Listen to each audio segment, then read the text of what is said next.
हरे कृष्णा। तो हमारे भागवत प्रभा में आपका स्वागत है और आज हम चर्चा कर रहे हैं श्रीमद् भागवतम के तीसरे स्कंद के 25वें अध्याय में।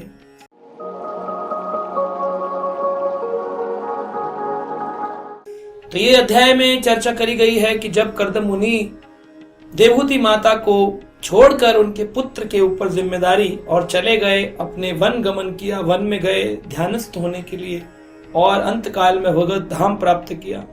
तो इधर बताते हैं कि देवहूति माता ने अपने पुत्र कपिल से प्रश्न किया कि हे पुत्र, मुझे वह ज्ञान दो जो मेरी ग्रंथियों को खोल दे। इस संसार में ऐसा क्या ज्ञान है जिससे सारी आसक्तियां समाप्त हो सकती हैं। मुझे ये सारा ज्ञान दो, किस प्रकार से व्यक्ति को अपने जीवन को सफल बनाना चाहिए। तो यहां पर जो भी बात कपिल भगवान ने बोली, यह भगवान ने बोली है, यानी कि भगवान के वचन को आप लेफ्ट राइट नहीं कर सकते। जैसे भगवत गीता के अंदर भगवान के वचन है, जिस प्रकार से हम देखते हैं कि गीता का ज्ञान श्रेष्ठ ज्ञान है, ऐसे ये ज्ञान स्वयं भगवान कपिल अंश अवतार भगवान के बोल रहे हैं। इसलिए इसमें कोई लेफ्ट राइट नहीं हो सकता कि ऐसा कैसे बोल दिया उन्होंने, ऐसा क्यों किया। मां ने यहां तक बोला कि हे पुत्र, मैं स्त्री हूं, मैं ज्यादा समझदार नहीं हूं, मेरे शरीर के कारण तुम मुझे समझो और मुझे इस ज्ञान को गहराई से समझाओ। तब उन्होंने साधु पुरुषों के लक्षण बताए कि मेरे पिता के लक्षण क्या थे, एक साधु में क्या लक्षण होने चाहिए, किस प्रकार से इंसान अहंकार से रहित होकर के अपने मैं की अभिलाषा से मुक्त होकर के वो भगवान के शरण में जा सकता है। जहां मैं था वहां हरि नहीं, जहां हरि है वहां मैं नहीं। जब तक मैं रहती है तो हरि नहीं आते हैं, जब हरि आते हैं तो मैं चली जाती है। तो ये बात कर्दम मुनि के पुत्र कपिल भगवान ने अपनी मां देवहूति को बताना शुरू किया और उन्होंने इस श्लोक में तीसरे स्कंद के 25वें अध्याय श्लोक संख्या 21 में ये बात वर्णन करी है बड़ी गहराई से कि अगर आप भक्त बनना चाहते हैं तो इन 8 गुणों को अपने अंदर आपको धारण करना होगा। 8 गुण बढ़ाए गए। ये कोई भी व्यक्ति अगर भक्त बनना चाहता है तो उसे 8 गुण अवश्य होंगे, तो भगवान की भक्ति, भगवान की कृपा पात्र बन जाएगा। क्या है? सुंदर श्लोक कहता है, तितिक्षवा कारुणिकः सुहृदः सर्वदेहिनां अजात शत्रुवः शान्तः साधवा साधु भूषणः। इसमें 8 गुण बताए गए हैं, कपिल भगवान ने बोले हैं। तितिक्षवः पहला है सहनशीलता। एक भक्त को मां सहनशील होना चाहिए। भगवान ने कहा कोई भी परिस्थिति आए उसे उद्विग्न नहीं होना चाहिए। कैसे पता करें कि ये जो गुरुजी हैं या ये भक्त है ये सही है कि नहीं। जैसे आज मार्केट में इतने सारे गुरुजी हो गए, कौन से गुरुजी का पालन करें। बोले जिस गुरुजी में ये 8 गुण हो वह गुरुजी सही है। मार्केट में नकली नोट भी होते हैं और असली नोट भी होते हैं। कैसे पता करें। बोले आरबीआई ने गाइडलाइन निकाली है, जो इस गाइडलाइन के अकॉर्डिंग हो वो सही नोट, जो ना हो वो गलत नोट। तो भागवत पुराण में भगवान ने गाइडलाइन निकाली है, अपनी मां को बताया ये 8 गुण हो तो वो गुरु सही है, वो भक्त सही है। पहला सहनशील हो। लोग कभी कभी उद्विग्न हो जाते हैं, गुस्से में आ जाते हैं, तो वह भक्त नहीं है, वह गुरुजी नहीं है। उनमें सहनशीलता होनी। तितिक्षुः साधु का गुण है पहला। दूसरा कारुणिकः दयालु, उसको लोगों पर दयालु होना चाहिए। दयालु का मतलब कंबल बांटना, रोटी बांटना दयालुता नहीं है। उसको भक्ति का ज्ञान देना, उसको बताना कि तुम्हारी जीव आत्मा इस संसार में जन्म मृत्यु चक्र से कैसे बाहर निकल सकती है, यह दयालुता है। उसके साथ में उसे भोजन खिलाओ, कपड़े तो ठीक है, लेकिन भोजन कपड़ा दिया लेकिन भक्ति का ज्ञान नहीं दिया, आत्मा का ज्ञान नहीं दिया, तो वह दयालुता नहीं है। तितिक्षवः कारुणिकः। फिर आता है सुहृदम। सुहृदम यानी कि सबका मित्र बन के रहना, सबकी भलाई सोचना। परा दुखे दुखी, दूसरे के दुख में स्वयं खड़े हो जाना। ऐसा नहीं होना चाहिए परा दुखे सुखी, दूसरा दुखी है तो बड़े खुश हो रहे, वाह वाह। आजकल लोग यूट्यूब में लड़ रहे, झगड़ रहे, कोई किसी से कंट्रोवर्सी कर रहा है, कोई किसी से कंट्रोवर्सी कर रहा है, वो उसको गलत बता रहा है, उसको। सुहृदम सबका मित्र है।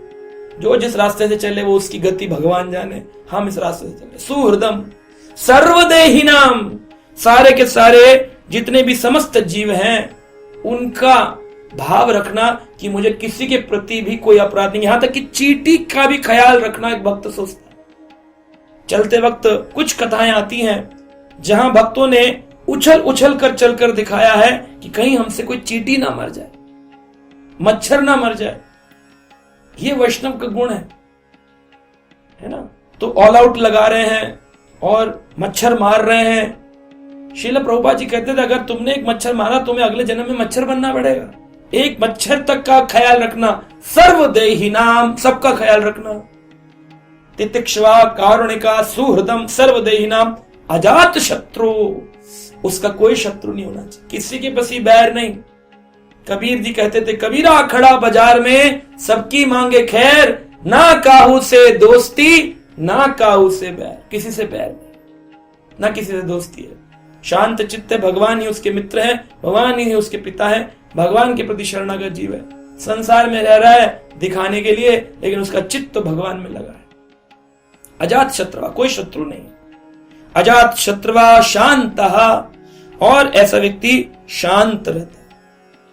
कई बार उसको ऐसे ब्लेम करेंगे, क्रिटिसाइज करेंगे, निंदा करेंगे, निंदा आदि शून्य, वो किसी की निंदा नहीं करता, और कोई उसकी निंदा करता है तब भी कहता है हरे कृष्णा। एक संत हुए हैं, उन पर लोगों ने पान खाकर थूका और वो गंगा स्नान करके आ रहे थे। एक बार थूका, 2 बार थूका, 108 बार थूका। तो उन संत पुरुष ने कहा कि बड़ा अच्छा हुआ आज। वो व्यक्ति बोलता है आप कैसे व्यक्ति, 108 बार मैंने आप पर थूका पान, आप बार बार गए अपने वस्त्र धोए, स्नान किया, गंगा में आ गए। कहते मैं बड़ा आलसी जीव हूं, तुम्हारी कृपा से आज मैं 108 बार गंगा स्नान कर पाया, वरना अभी तक मैं 1-2 बार करके थक जाता था, चला जाता था, आलसी, लेकिन तुम्हारे कारण कर पाया। तो देखिए उनकी दृष्टि कैसी है, हर चीज में भगवान का सुख ढूंढ लेते हैं, शांत रहते हैं। साधवा, साधवा, शास्त्र पढ़ने वाला व्यक्ति ही साधु है। आजकल मोटिवेशनल स्पीकर आ गए, अपने मन मर्जी की बात बोल रहे हैं, उठो जागो, कर कर दिखाओ। क्या करके दिखाएं, कहां उठे कहां जागे, क्या करें, हम तो कुछ आता नहीं करना।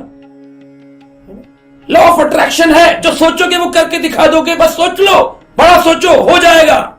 मैं उड़ना चाहूं, सोच लो मैं उड़ूंगा, मेरे उड़ने की इच्छा है, उड़ पाऊंगा, हवाई जहाज में बैठ के उड़ूंगा ना, पंख निकल आएंगे, पक्षी बन जाऊंगा मैं, हो सकता कितना भी सोच लूं। लॉ ऑफ अट्रैक्शन कुछ नहीं है, बोगस। इस सिद्धांत दे रहे हैं लोग खुश हो रहे हैं, वाह वाह, सोचूंगा मैं उस लड़की से विवाह करना चाहता हूं, प्रेम करता हूं, हो जाएगी हो जाएगी हो जाएगी। सोचो, सोचते रहो, ये विचार दे रहे हैं लोग। साधवा मतलब जो शास्त्र में लिखा है, पुराणों में लिखा है, वैदिक ग्रंथों में लिखा है, भागवत में लिखा है, उसको पालन करो, उसके अनुसार जीवन जियो, वह साधु है। साधवा, साधु भूषणम, साधु भूषण उसके अंदर है कि वो बड़ा ही विनम्र स्वभाव वाला होता है। साधु भूषण है उसका विनम्रता, सदा वो शास्त्र से लेफ्ट राइट नहीं होता, वो चलेगा हमेशा उसी दिशा में विनम्रता के साथ, हम्बल रिक्वेस्ट। और विनम्रता क्या है, अपने सिद्धांतों पे डटे रहना ही विनम्रता है। अपने सिद्धांत को छोड़ देना विनम्रता नहीं है कि जी वो प्रेम से मुझे मांस खिला रहा था, मैंने खा लिया, ये कौन सी विनम्रता है। विनम्रता यानी कि विनम्रता से बोलो हरे कृष्णा जी, हमारा नियम है, हम नहीं लेते हैं, हम भोजन लेते हैं वो जो भक्तों के द्वारा बना होता है, बिना लहसुन प्याज का, भगवान को भोग लगाया हुआ, हम नहीं खाते। विनम्रता है अपने सिद्धांतों पर बने रहना, और जिससे भी बात करो उससे विनम्र भाव से बात करो। किसी में अगर ये 8 गुण है तो उन्होंने कहा देवहूति माता से, माता वह व्यक्ति साधु बनने योग्य है। और व्यक्ति का कर्तव्य है कि अपने जीवन काल में वो ऐसे किसी साधु पुरुष के साथ जुड़ जाए और अपने जीवन को सदगति प्रदान करे, सदगति प्रदान करे। तो उन्होंने सांख्य योग का दर्शन कराया, जिसमें भक्ति योग और भक्ति योग के साथ किस प्रकार तपस्याएं करनी चाहिए, व्रत आदि करने चाहिए, इन सब की शिक्षा उन्होंने अपनी माता को इस अध्याय में प्रदान की। आशा करते हैं आप भी ऐसे गुणों को अपने अंदर अंगीकार करेंगे और अपने जीवन को सफल बनाएंगे। हरे कृष्णा।